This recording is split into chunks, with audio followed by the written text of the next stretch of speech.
কবে থেকে পেয়ারা খাইনি, দেখে একটা পেয়ারা চুরি করে আনি। আমি পেয়ারা খাবো রে, কি মজা হবে রে।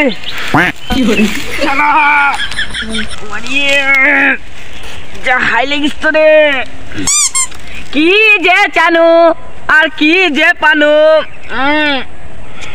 আশেপাশে কেউ তো নাই রে। আরে ওর কে মনে হয়েছে? আরে আমার ভাই তো মনে হয়েছে। ভাই কি হইল কি হইল কি হইল? হাই পায়ে লেগেছে। আশেপাশে তো কেউ তো নাই মনে হয়েছে। যদি ডাকছে না কেউ না আসে তবে দুজন চলো রে। এই এর বস, ওই দেখ শালা ডাক্তার পুকুর দেখছি। এর বস যা তো দেখে আনছি।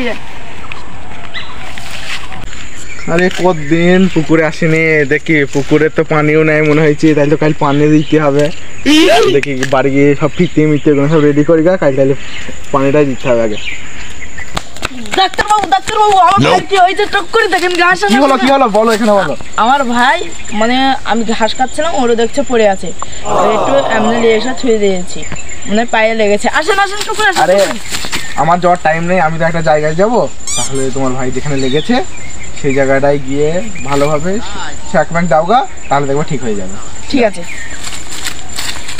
কি লাগালে গেছে রে ভাই? আইসি গো, সে ডাক্তারের কাছে কোন গিয়েছে? ভাই চলে এসেছি। ডাক্তার কি বললো? ডাক্তার বললো যে জায়গাটা লেগেছে সেই জায়গাটা সেঁক দিতে হয়।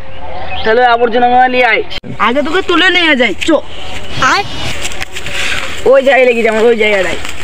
এই জায়গাটায়? হ্যাঁ বস তো। পাতাগুলো দেখি শর্ট এরও লেগেছিল তো। ভাই তাহলে শাকটা দিয়ে দিই, ঠিক হয়ে যাইস। আয় পায়ে ঠিক হয়ে যা। আরে ওরও দিলে হবে না, এই জায়গাটাই তো লেগেছিল। এর শাক দে। প্রত্যেকদিন শাক দিয়েছি, পা ফুলি কলা গাছ। এত শাক দিয়েছি তো ঠিক হয়েছে না কেন? ওই শালা ডাক্তারের কাছে যাবো। ডাক্তারের কাছে। শালা ডাক্তার কি বললো? তুই চেম্বার বন্ধ থাকবে ও বলছিল, কিন্তু আজ যে পুকুরে পানি দেবো, তাহলে ওই পুকুরে যেতে হবে। তুই যা, না হলে ভাই আমি আজ যেতে পারবো না। ঠিক আছে আমি যাচ্ছি, আস্তে আস্তে যাবি, আমার কাজ আছে একটা। যা। কেউ তো আপন নয় রে, মা বাপ ভাই বোন কেউ আপন না।